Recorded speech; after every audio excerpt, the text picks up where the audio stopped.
C'est un match nul au goût de victoire pour l'équipe de France. Grâce à une seconde période de grande qualité, les Bleus sont allés chercher un point sur la pelouse de Vicente Calderón face aux champions du monde espagnol. Lors de leur confrontation en quart de finale de l'Euro il y a 4 mois, la Roja avait mis 20 minutes pour trouver la faille. Cette fois-ci, il ne lui aura fallu que 5 minutes de plus pour ouvrir le score. Sur un corner frappé par Fabregas, Sergio Ramos place une première tête sur le poteau d'Hugo Lloris. Le centre de Pedro est ensuite repoussé par le portier des Bleus dans les pieds du même Ramos qui ajuste de près. Les Français ne se découragent pas et au bout d'une longue relance de Lloris, Karim Benzema met en difficulté le gardien espagnol Iker Casillas.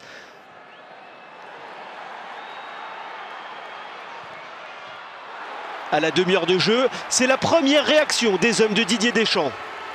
Quelques minutes plus tard, la France croit même égaliser, mais Karim Benzema, encore lui, est sanctionné d'un hors-jeu très juste et le but de Menez est refusé. À la 41e minute, ce sont au contraire les Espagnols qui obtiennent un pénalty pour une faute de Koscielny sur Pedro. Le moment choisi par Hugo Lloris pour sortir une parade inespérée face à Fabregas.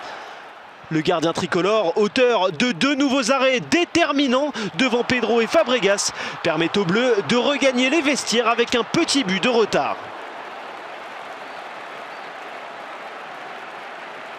En début de seconde période, le match prend une tournure inattendue. La France se montre beaucoup plus entreprenante après l'entrée en jeu de Mathieu Valbuena et le passage dans un système en 4-2-3-1. Mais ni Ribéry, ni Benzema,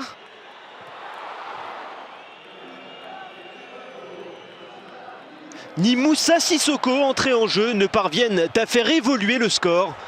Et au bout d'une flopée d'occasions ratées, les Français trouvent les ressources pour égaliser.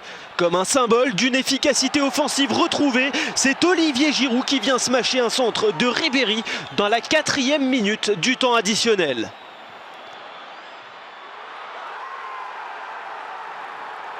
En une seconde, les regrets se sont transformés en joie, la défaite en un nul qui n'en a que le nom.